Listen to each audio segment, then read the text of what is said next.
Hey everyone, Hank with Outer Rim Travels here, and welcome to the beautiful Disney Magic, the very first Disney ship in the fleet, and we're actually celebrating the 25th anniversary.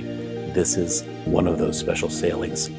So we're going to do our typical walkthrough of the ship, each deck, public spaces, show you around, starting with deck 3. This is the atrium. As you walk aboard, you've got Port Adventures desk off on this side.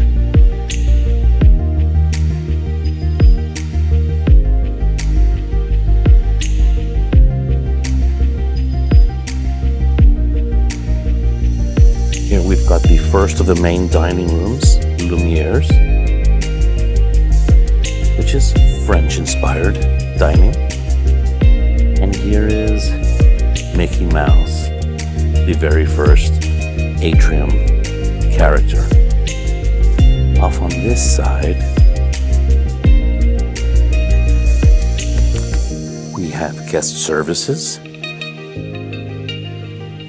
This is where you would come with any questions at all about the cruise, your billing, dining, that kind of thing.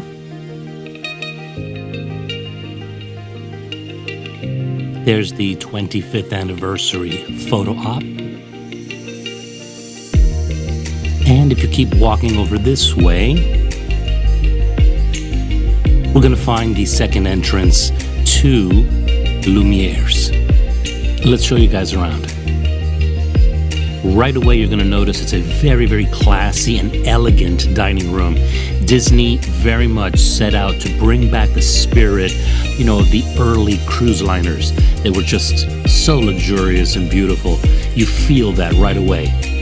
Along with all the Disney characters we all know and love, of course.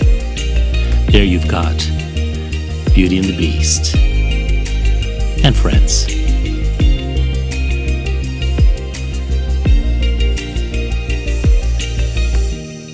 If we continue to head to the aft of the ship, we're going to come across Soul Cat Lounge off to the left. And it's so interesting. The last time I was aboard the Disney Magic, this was still the Promenade Lounge. So very interesting to see the reimagining of it, themed to Disney Pixar's Soul. They've got memorabilia all over the walls. Oh, and we did come here for trivia. And before, it was very much an extension of kind of the main atrium, down to the dining room. But now it's got its own vibe, and flavor to it. And you can see over here Joe's jacket and hat from the film. And of course, the piano. I think Imagineers just did a wonderful job reimagining the space and giving it its own little personality. I'd really love to hear your thoughts on the space. Are you digging Soul Cat Lounge, or do you miss the original Promenade Lounge? All right, let's head aft and visit Rapunzel's Royal Table, which itself replaced Carioca's, the old, Three Caballeros themed restaurant. One night you do have a dinner show, which goes through all of Tangled's songs. Super fun, and the characters do come to the table, to say hello and meet with families. We love that. And then the second night usually falls on Pirate Night, so the menu changes and you have your Pirate Night meal. The attention to detail is just fantastic. I was noticing that in those suns up on the ceiling, wherever these sprinklers fall, they're painted gold to match. And the theming, is just pure Disney.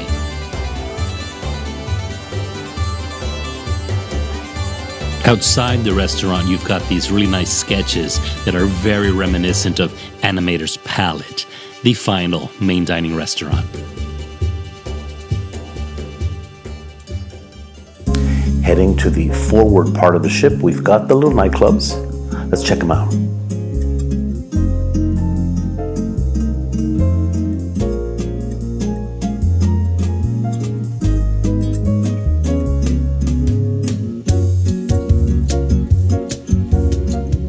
Fathoms is usually where they host bingo, But I've also been here for character meet and greets. I remember one trip we met Captain America and Captain Marvel at this venue.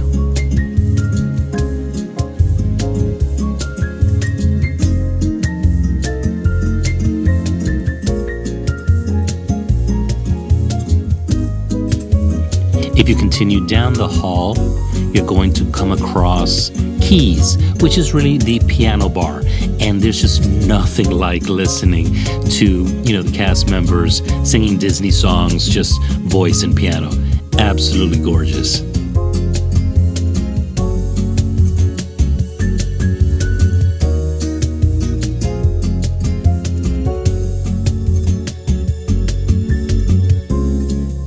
It's a much more relaxed, and chill vibe at this venue.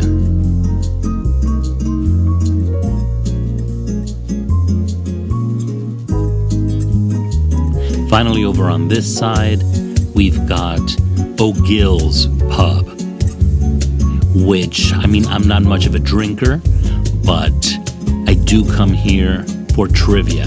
They had a wonderful Disney Cruise Line trivia game that I thought I was going to do much better at, but man, they throw some hard questions at you. So, those are always really fun if you haven't taken part in Disney trivia. Give it a go.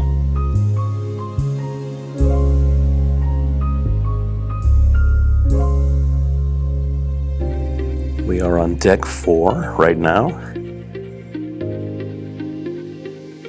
Let's start with the forward part of the ship,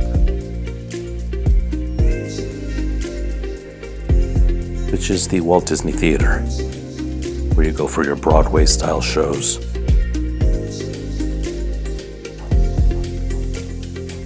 Here you've got Mickey's mainsail on one side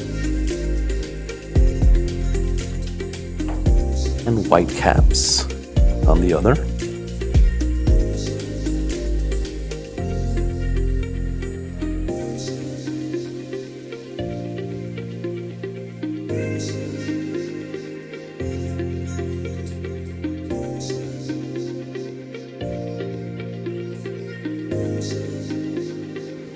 Preludes is where you would come for your drinks, popcorn, candies.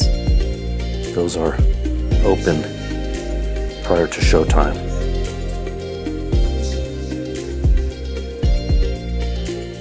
The Walt Disney Theater was our muster station, so I was able to grab a quick sneak peek. Back at midship, heading aft, you've got the D Lounge, which is, for game shows and trivia, stuff like that. Nice little space.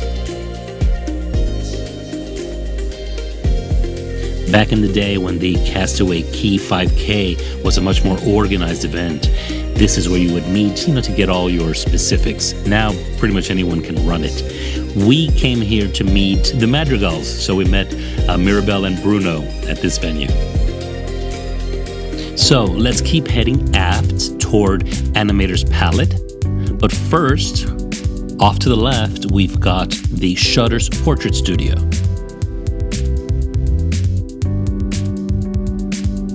As well as Shutters, where you would come to check out and purchase any pictures you've taken while aboard your cruise.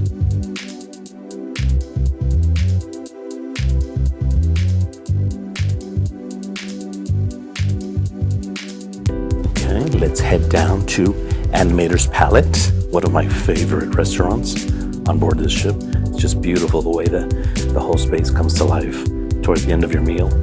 You'll see that in the vlog. All the main dining restaurants aboard the Disney Magic are just wonderful, but there's that little bit of extra pixie dust, for me anyway, with Animator's Palate.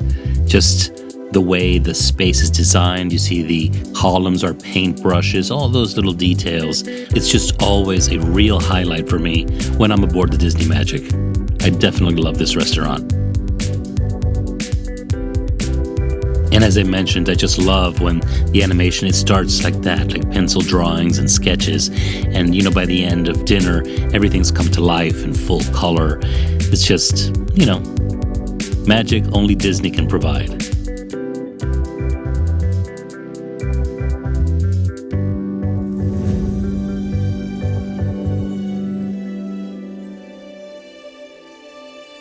Here's a little bit of trivia for you.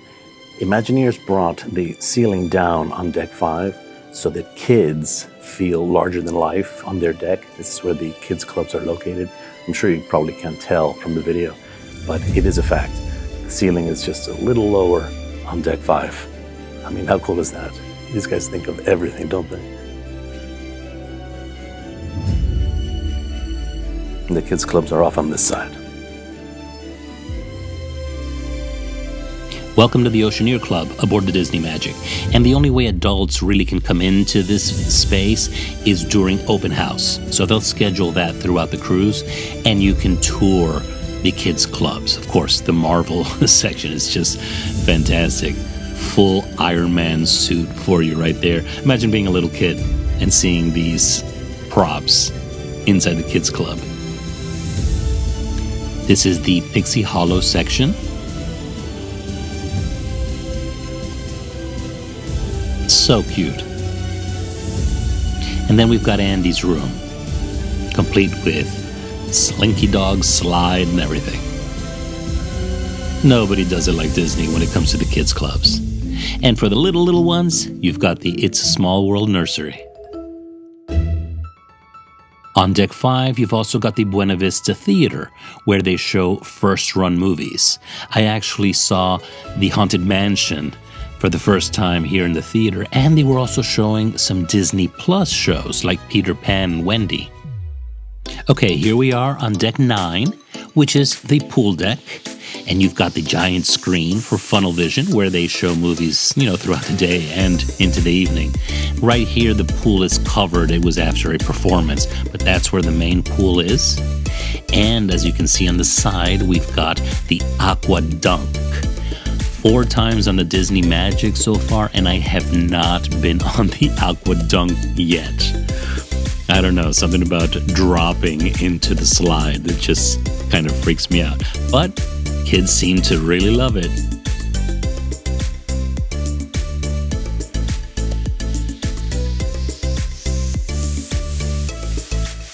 And speaking of kids, off to the other side, you've got the kids' pool area, complete with twist and spout slide, and lots of little bubblers and buckets and just areas where they can get totally wet.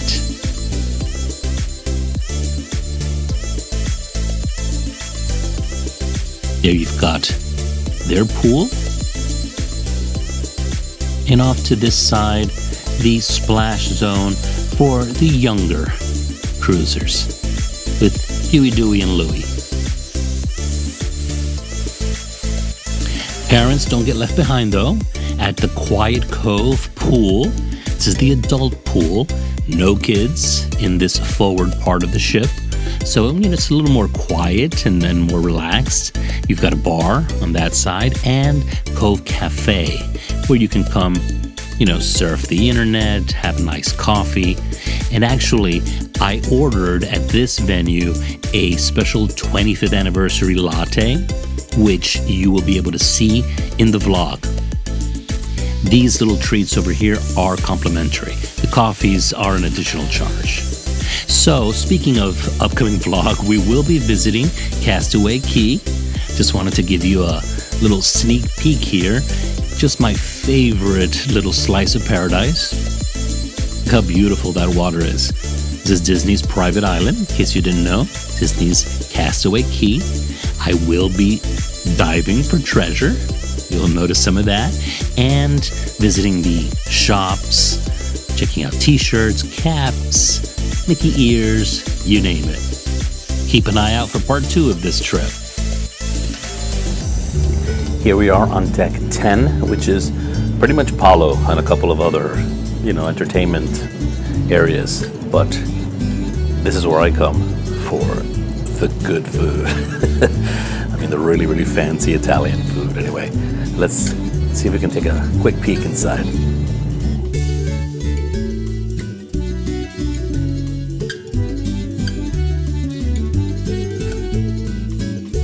During the little ship tour that you can take, the cast member explained to us that Palo is kind of Disney's tribute to Italy, because the Disney Magic was built in Italy in 2 halves, which is really interesting, but that's a whole other story. They wanted something to kind of remember Italy by, and Palo is actually the gondolier's pole that they use. You can see one right there on the right. And that became kind of the theme of the restaurant. By the way, you can watch them cook your meals right there in the kitchen. It's just an absolutely exquisite dining experience. I never miss it when I'm on board a Disney ship.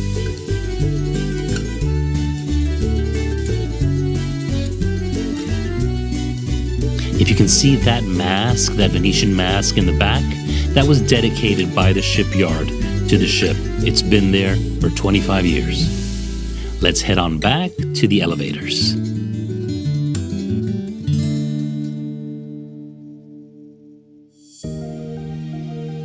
Well, I hope you enjoyed that quick tour of the beautiful Disney Magic. As always, if you have any questions whatsoever, please feel free to reach out. Call me, send me an email, or fill out my form on outerrimtravels.com. Let's get you booked on a Disney cruise. I really can't tell you, just how incredible it is. It's something you have to really experience yourself. As always, subscribe to the channel, hit the like and notification bell, and I'll see you on the next one. Have an out of this world day, guys. Take care. Bye-bye.